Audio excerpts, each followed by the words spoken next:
I want to clarify that this podcast is distinct from my responsibilities as a professor in the Sam M. Walton College of Business.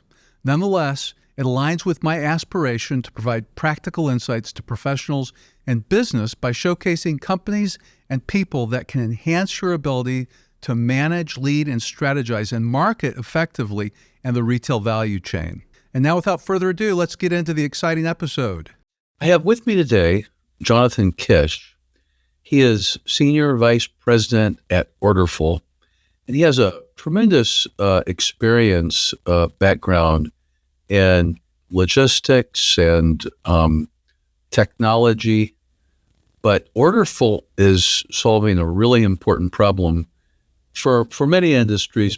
But I was particularly interested because of its relevance to omnichannel retailing, and it's relevant not just to retailers, but also to suppliers of retailers and carriers and other logistics types of service providers. So, Jonathan, thank you so much for taking time to be with me today. I really appreciate it. Yeah. We've known each other for a couple of years, Matt. Great to be a guest on the podcast. So, Jonathan, it's really interesting. Most people in the retail value chain, and I'm saying that very broadly, are dependent on EDI, and yet most of them, especially at very senior levels, don't really know what it is. And now that they're trying to adapt to the omnichannel world, whether they be a retailer or a supplier or a carrier or other service provider, many times the senior people aren't aware of how much it's impeding their success in omnichannel excellence. And I know, in Northwest Arkansas, it's a really big deal. But I am always surprised how many teams I talk to that aren't aware of the importance of EDI, or even that it's occurring within their company. So they don't know that that's what's slowing them down. And one thing that's really interesting about it, Jonathan, Northwest Arkansas, of course, we have over 1,500 suppliers here, a lot of carriers, service providers. And of course, Walmart has stated, their purpose statement says, Walmart is a people-led, tech-powered, omnichannel retailer dedicated to helping people save money and live better. And it's really interesting. So suppliers then have to really join into that purpose statement. And they don't realize in a lot of cases that their EDI, because they're not aware of it, is hurting their ability to move forward, both from a cost perspective and from a on-time delivery perspective, and from many other perspectives. So if you wouldn't mind just giving a quick, brief overview of what EDI is before we get into what Orderful does. Yeah, and it's funny. I spent about 15 years on the logistics e-commerce side before I joined Orderful. So the only thing I really knew deeply about EDI was that it was difficult. Having said that, it's been around since the 1960s. It was actually developed by the U.S. military as a way to send and receive data. But from a holistic background, if you think about the fact that every major retailer in North America, Europe, Asia is sending and receiving data in three different ways. The first is still, believe it or not, asynchronous purchase orders and carrier information. It could be over email, fax, et cetera. The second is something that is obviously more modern, which is APIs. But the third, and that's where we specialize, is EDI information that's sent between Walmart, Target, et cetera, and their suppliers. And I was surprised to learn when I joined Orderful that it's a $15 billion industry in North America alone, and it's a $50 billion industry globally. And that's just on the software and people that are used to power the transactions that go between said retailer and said supplier.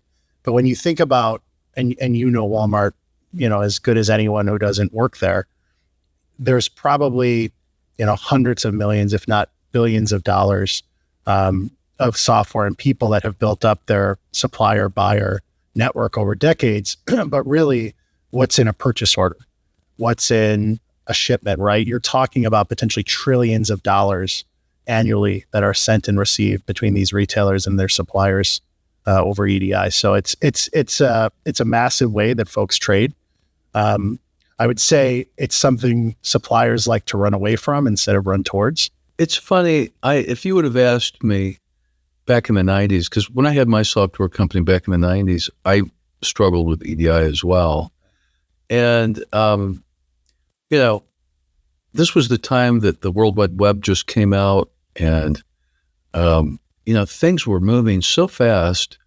And if you would have asked me back then, do you think EDI is still going to be a big problem, in 30 years? I would have said, people won't know what EDI is in 30 years. So, in a world of APIs and real-time platforms, why does EDI still matter so much? Yeah, I get that question from the market, from customers, et cetera. If you first think about what is an EDI requirement or an EDI spec, it's specifically designed for one retailer and their supplier community in a various flow. So take Target, for example. They might have one EDI spec for procure to pay. But when it comes to freight to pay on their transportation side, that's going to be an entirely new requirement that's set up by them for their carriers to follow. So think about that at one retailer multiplied times every single retailer. And what I mean by that is when people think, why is EDI going to be around? Or why is it not going away? It's because it would take every major company that sends and receives EDI data to decide they're no longer going to do that over the same time horizon. And that's when I go back to what I said earlier. There are hundreds of millions, billions of dollars of software and people that have gone into building these transactions, but there's trillions of dollars that is inside these EDI transactions. And it represents a huge risk to make any changes to the supply chains on the retail side. Boy, the military had no idea what they were starting, did they?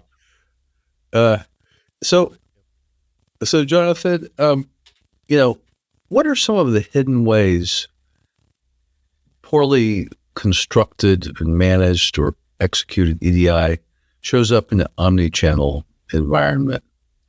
Yeah, so let's look at it from two lenses. First, on the retail side. So how it shows up is you might have a network of hundreds, thousands, if you're one of the largest retailers, tens of thousands of suppliers. And your onboarding team can no longer scale as you add new what we call trading partners every single year. So the first way it shows up for them is, I have a team of 12 people to manage 2,000 suppliers. But as I add my 100th, 200th, 300th supplier to that, I need to continue to scale human beings to answer the testing questions from my suppliers. The second is, and this one applies both to the supplier and the retailer, bad data showing up. So everybody knows what chargebacks are in Walmart. They're known as OTIFs on the shipping side. These are errors that can occur because supplier A is sending invalid data on what the retailer is asking them to send. And so because of that, the retailer has to either mark up, their purchase order to account for these predicted chargebacks, or obviously for the supplier whose margins are razor thin, these are surprises that they get at the end of a quarter from their trading partner because they didn't adhere to what they were asking them to receive. And then the third, piece this shows up is on the supplier side specifically, especially for those brands that are even, billion-dollar brands who started on the e-commerce side, but are starting to add those retail wholesale trading partners for the first time. It's taking forever to stand up those integrations. So take Liquid Death, who's one of our customers. They obviously are a newer brand when it comes to food and bev. For them to stand up a new grocer without Orderful, it was taking anywhere from 8 to 20 weeks to go live. And where that shows up is your sales team, your account management team has negotiated a new agreement with a retailer, but you have to wait 2-3 quarters to receive that first purchase order. So it's cutting off the lifeblood of your business because it's taking so long technically to get through testing with the retailer. Wow, that's remarkable. You think about it, from a retailer's perspective too, EDI often slows down their onboarding of vendors, new vendors, their ability to communicate from a drop ship perspective or to send inventory updates. So would you mind discussing that just a little bit and the prevalence of that? Yeah. So if you think about, a retailer, take a Kohl's, for example. So they have their 1P division, or they're doing their procure to pay for their stores, but they also have a drop shipping division on their website. And obviously the folks who are drop shipping for them have their own 3PLs that are usually being used to fulfill the goods on behalf of said supplier for Kohl's. And so anywhere during that data that's sent and received where potentially the supplier doesn't know that this has to be sent in pounds instead of ounces, that's an error that could come up, A, in the chargeback, like we said earlier, or B, when it comes to inventory levels. If your 3PL as a supplier in the dropshipping division doesn't know exactly how many SKUs, what your inventory levels are, you might accept a purchase order from a large retailer. But then when somebody goes to buy a good on your website, you might not have the right inventory levels. So you're going to have a poor customer experience either with your retail partner or with your online buyer, because that information is not syncing in real time. And that's what having poor data, whether it be API, again, those asynchronous orders or EDI, really comes into play and hurts folks. I remember, and I may get the number wrong here, but when I first moved to Northwest Arkansas, there was a lot of suppliers, especially big suppliers, engaged in something called vendor managed inventory, which was where the supplier would monitor the warehouse inventory levels, and then based on the current inventory levels at their customer, they would make shipments, orders. And I think it was the 856 warehouse withdrawal that they would look at, to figure out how much inventory is left, because they knew how much they shipped in. So I could see in that situation how an 856 would be really important, warehouse withdrawals. But there's other EDI transaction types that are important in omnichannel. What are some others? Well, the lifeblood of a lot of businesses is the 850, right? And so that purchase order that's sent by the retailer to the supplier is that's the best document, I'm sure, for most of our customers. That's an important one. The 810 on the freight side, the 204, the 210, right? How carriers send and receive loads and tenders to said shipper, retailer, are also kind of lifeblood documents on that side as well. And then another big one that's kind of not always thought about is the functional acknowledgement, right? So I receive a purchase order. I have to tell the retailer that this purchase order has been received by my company, and that's the 997. And, thinking about this from a SaaS platform perspective, where you're trying to deal with lots of retailers, lots of logistics connections, suppliers, et cetera, what's the experience like for a SaaS platform trying to support all that? That's a great question. It's something I've been working on with our partners and customers over, the 4 years that I've been here. But if you think of a SaaS platform, they're built on solving a specific problem for a specific vertical. Take Emerge, right? One of your portfolio companies, also one of our customers. They're an amazing freight to pay as well as supply chain platform for shippers and carriers in that space. They're not EDI experts. And so they're building everything with their product around APIs, which is how everybody builds everything. And then when they see an X12 spec for the first time from a shipper, or if they see an Edifact spec in Europe from a shipper, your developers at these platforms don't know what to do, because you've got folks who have gotten computer science degrees from Stanford, Cal, et cetera. you're not learning these languages anymore. And so it becomes a technical gap for these platforms to fill. I don't have folks who can understand the actual language of X12 and Edifactor. I don't have folks that, we can get up to speed fast enough on this. And then the other piece is these platforms don't even want to become experts in this. It's already hard to become an OMS, right? It's already hard to become a TMS and separate yourself from the hundreds and thousands of TMSs that are out there. This is something that Orderful, and not just us, right?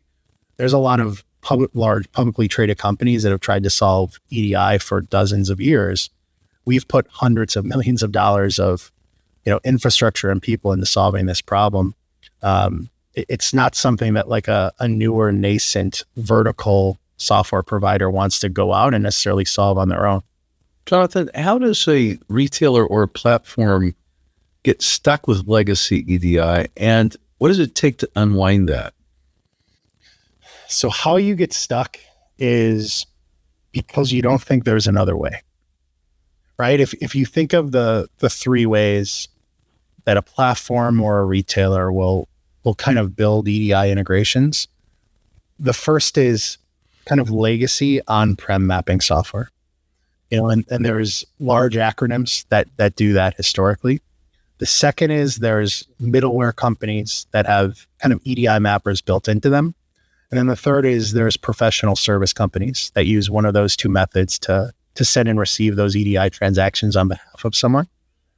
But what happens is you start doing this, and no matter which of those three paths you choose, the true kind of statement is there's a map that has to be built between every single retailer and transaction type that a supplier has to send and receive. That map could take someone anywhere from 6 to 20 hours to build, but it has to be built on a per trading partner, per transaction type. And then the second is it takes anywhere from, like I said earlier, 4 to 12 weeks to get through EDI testing with these legacy providers. And so, you say, how do people get stuck? If you have 1 or 2 trading partners, that's not a problem.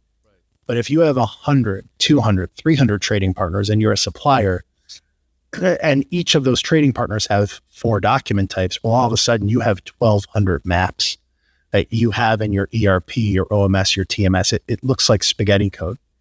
I think we're going to talk about how people can kind of get out of that later, but that's how they get themselves into that situation. And I to kind of put an end to that, I think it's because of what I said earlier.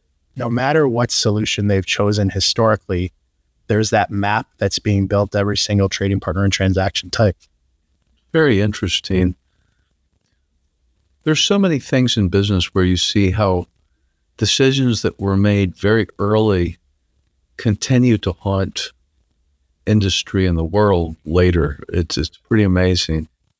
I think that statement is true, but I also think like technology is good for a given time, right? There's a 5 to 7 year cycle on, vertical technology that comes in and disrupts. So, those on-prem mapping products were amazing in the late 80s, early 90s.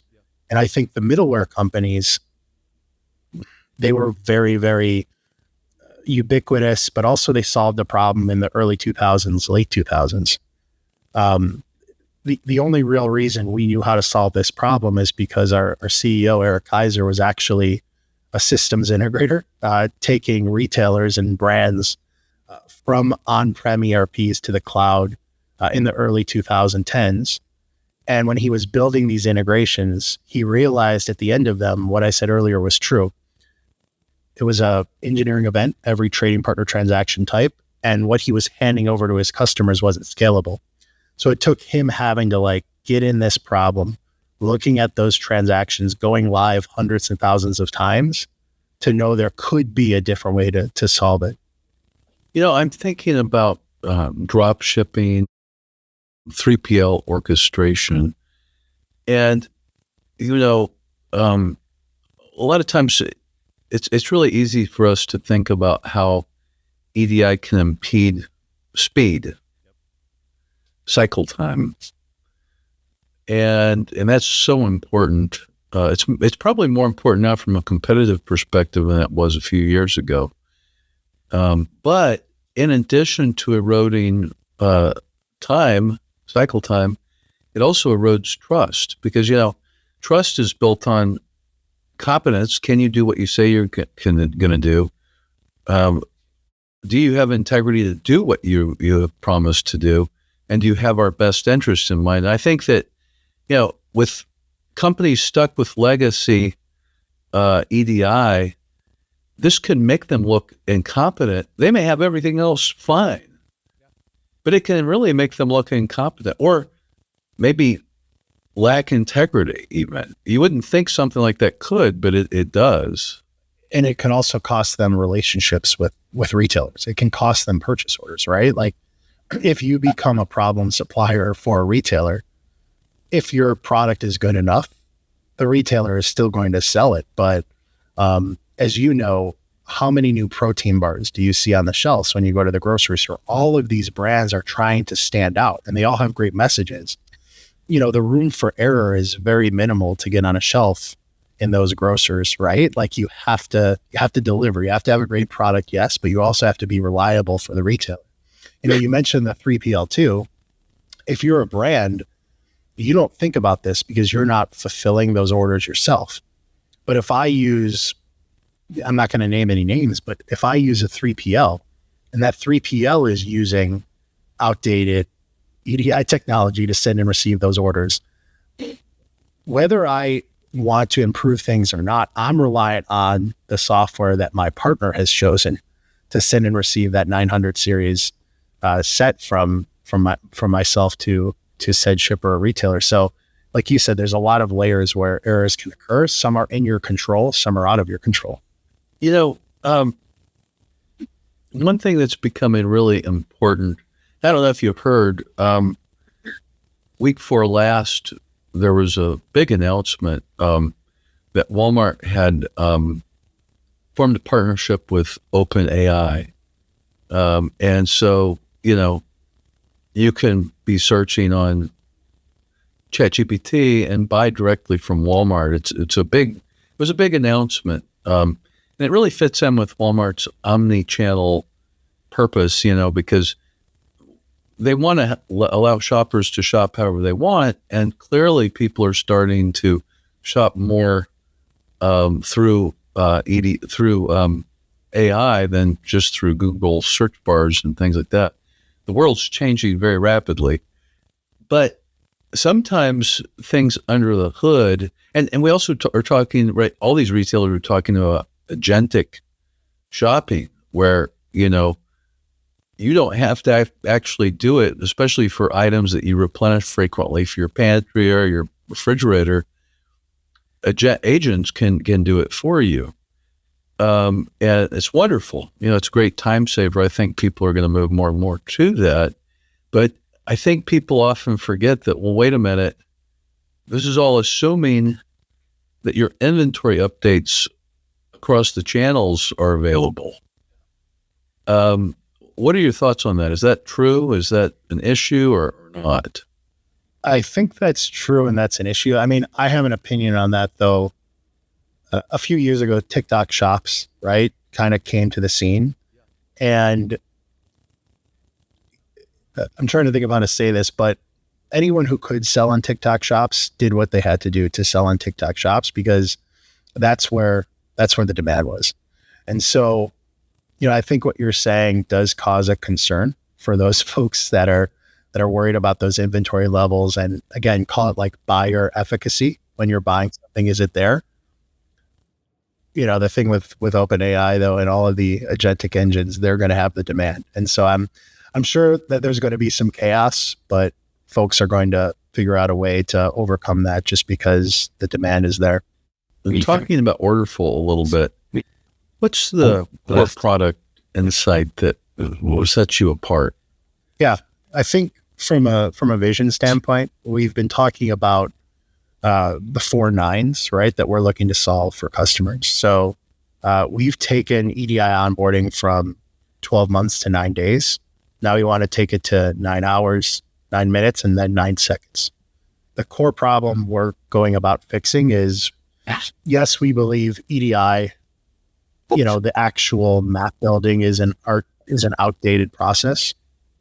But when it comes to fixing the problem, you have to fix EDI onboarding, because that's where the delays occur for customers.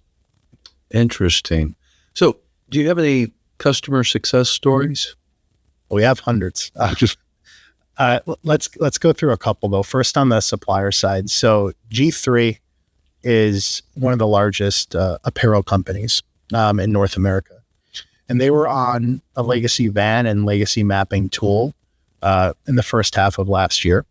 They're migrating to a new ERP, a SaaS ERP, for the first time in their company's history.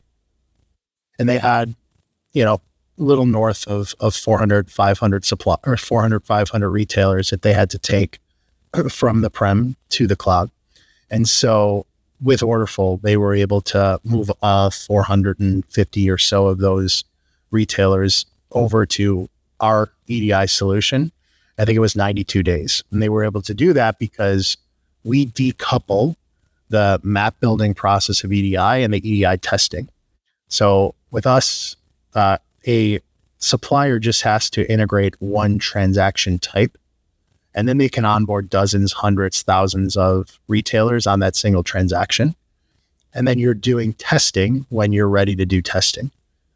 So G3 is a great example on the supplier side. On the retail side, we've got one of the top 30, 35 retailers in America that we're on a legacy van provider. They had to migrate 2,000 of their suppliers over to Orderful, and they were able to do that in 9 months. Mainly because on that side, they were able to send 2,000 trade requests to their supplier community.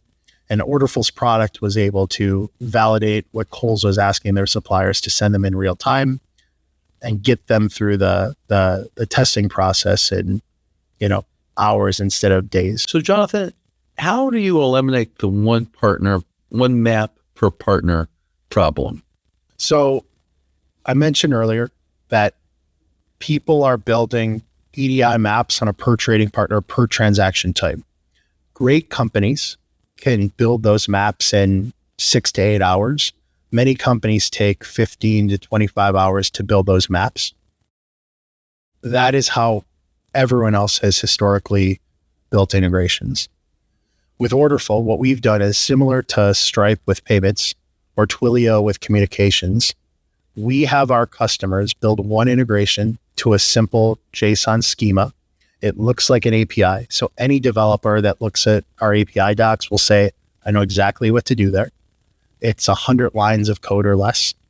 And on that single transaction type integration, a supplier can build that into their ERP, develop that into their TMS, develop that into their OMS, and not have to touch their code when they add another retailer, because we've covered all retail guidelines in our simple API schema that we've developed. We did that by going through with our team in AI, every retailer guideline over the last 5 years. So because we've seen what every guideline looks like, and because we've been AI first since the company started, we've been able to know exactly what are the core, fundamental line items that these retailers are asking their suppliers to send them. That's exciting. One product I'd like to ask you about is your web EDI product. And could you explain that a little bit, but also talk about how that can help retailers in dealing with less technical suppliers? These are the folks who have the hardest time trading for the first time. So I'm a small supplier. Maybe I use a buying group in Bentonville, Arkansas to help me get into Walmart for the first time.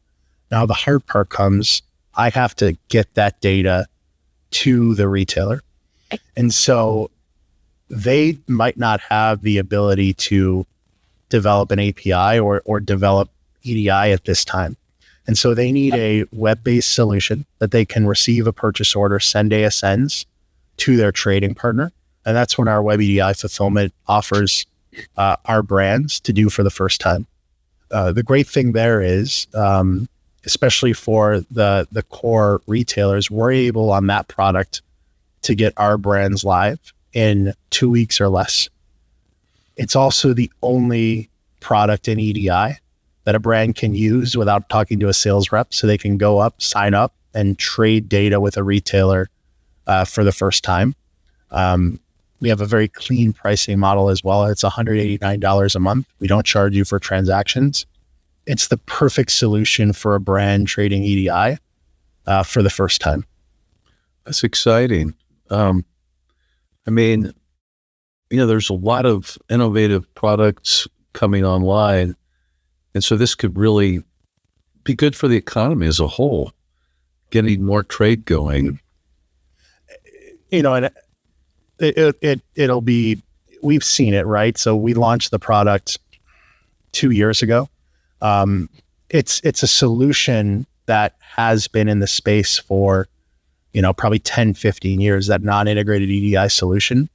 But what our brands are telling us after using this for the first time, if they've used another solution, is we can't believe how cost effective it is. And we can't believe how quickly we can trade with a retailer, right? Like being able to sign up on your own without talking to a sales rep, being able to say, I want to trade with retailer ABC, doing that and getting through testing without having to talk to anyone. They love the speed and they love the simplicity in the model. Anyone who's dealt with EDI directly, especially, knows these problems are just everywhere. It's so frustrating. And people that work in EDI actually doing the work, a lot of times want to get out of it as quick as they can. So given all that and the performance issues, why don't more companies invest in fixing the problems of EDI? I think and this is only, on the folks that I've talked to over the years. I think people have been burned by some of those legacy providers. And so they may have already switched from an on-prem, EDI software company to a professional service company. And it hasn't changed the experience for them. It still takes forever. It's still a huge cost. So I think the first is they don't know there's a better way. I think, unfortunately, the second is there's the perception that EDI was a sunk cost. So yes, it was very painful to get these integrations with our trading partners in place, but it's a pain that happened. And now I'm on to another problem I have to solve in my business. Resources are limited at every brand and retailer that I speak to. Those are the kind of the two main things that I see. So if I were a CIO involved in ERP migration, what advice would you give to me about EDI modernization? Regarding timing or just anything you think would be good for me to know? That what people are telling you, that it's something you have to run away from, or it's something you have to decouple with your broader ERP migration, that's all a lie. I have seen hundreds of customers go live on the same day with NetSuite, with Infor, with SAP, with Microsoft Dynamics, and Orderful as their EDI solution. And, last week I was talking to the CFO at Everyman Jack. His name is Steve Fox. He's a great guy. And he sent me a screenshot on the day they went live with NetSuite and Orderful. On the exact same day, we actually had a day to spare. And he was like, I can't believe we made this timeline. And even during the buying process with him, they had about 50 something trading partners. They had to build NetSuite and get those trading partners into NetSuite in 100 days. I was completely confident during the buying cycle because I know what our product can do, because we're decoupling the risk of the map in the ERP to the trading partner testing. We're the only company that can do both of those parts of EDI at the same time. There's a quote from Sam Walton that I really love, and it applies to so many businesses. And that is, there's only one boss, the customer, and he can fire anyone from the chairman on down. And we see that it sometimes takes time, but customers in the end are the boss. And so customer experience at omnichannel is really important. How could you talk a little bit about explain the importance of EDI in the context of omnichannel scale, partner agility, and customer experience? Yeah. So let's talk about the end customer first, right? Like how many times, and it's happening less and less, but especially coming out of COVID and depending on the storms that are happening, do you go into a grocer's and you see, shelves are empty?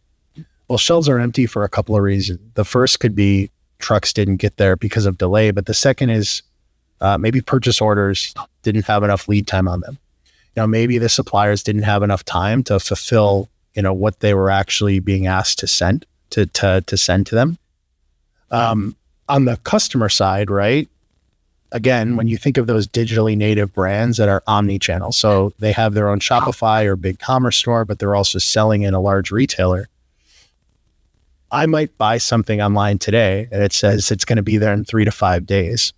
But if those inventory levels are off because said brand just received an order for 1,000 t-shirts from one of the largest retailers and my 3PL didn't sync that with my Shopify or big commerce store, yes, I'm still going to get what I ordered, but it could take anywhere from 2 to 5 weeks instead of 5 days or less. And that's going to make me upset. I might not buy from that brand site again. And so going back to having the data be real time, like looking at where you sell your items and where people buy your items more holistically, it's a necessity for brands today. That's great. So I know you're so deep into this and so knowledgeable. If all of the companies involved in using EDI, shippers, carriers, logistics service providers, on and on and on, if you knew that they were all going to watch this, what misconception would you like to clarify for them about EDI? I mean, I think the first is, again, I said it earlier, like if you talk to someone in the space about EDI, they're going to have a painful, visceral reaction. And it doesn't have to be that way. There are solutions out there that can meet your EDI requirements without your company having to throw human beings at the problem or become experts in a technology that you don't want them to focus on. I think that's the big thing is like EDI doesn't have to be painful. It's painful because, of either how you set up those integrations or set up that team on your side.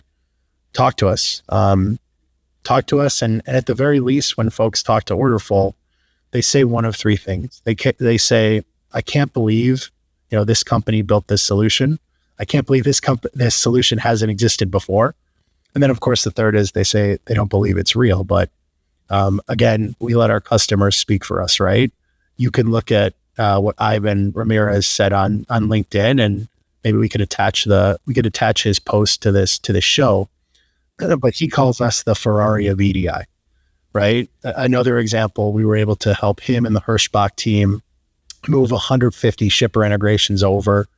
I think that one was 11 months.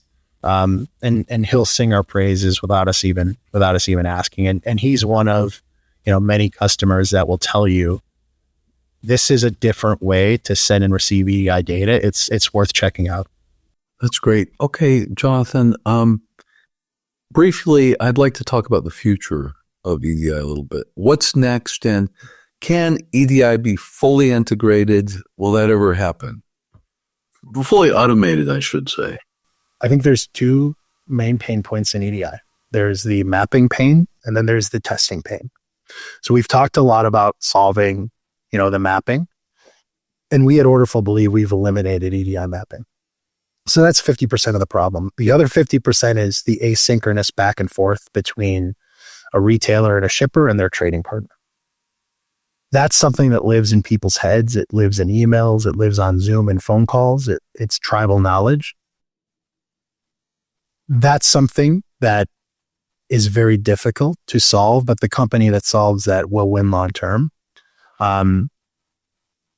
We're doing some things right now from a data standpoint and from an agentic standpoint to get a lot of that asynchronous behavior into our product, a lot of those retailer and shipper scenarios into our product. Talk to us a year from now, but we will have eliminated EDI testing in 12 to 18 months. That's impressive. Now, I want to disclose that I am an investor in Orderful. I was so impressed with everything, the people. Plus, I personally have experienced the problems of EDI, so I knew it was an issue.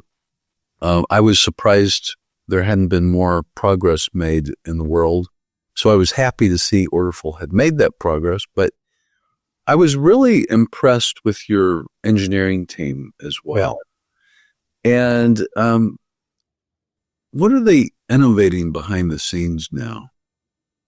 Well, I'm impressed by them too. It's, our CTO Piers is one of the reasons I came to Orderful. Before I talk about like what they're innovating on, you can tell what people believe at a startup by how long engineers have been at the company. On average, our engineers have been here for 3.5 years. They're great people, and they're not here for charity. They're here because they're solving the testing and mapping problem with EDI, and they see the opportunity that's ahead with Orderful. But it's something I'm really proud of is their tenure. And so recently we've released Mosaic, which is that simple API schema that has eliminated EDI mapping. But what we said earlier was getting those testing scenarios and getting that asynchronous communication, getting it in a core data source and understanding how to eliminate testing. That's the problem that they're working on right now. And I'm smiling talking about it. And yeah, let's talk in 12 to 18 months. Well, Jonathan, this has been great. Thank you for sharing your incredible experience and knowledge with us about EDI. I really appreciate it. Yeah. Great to talk to you, Matt.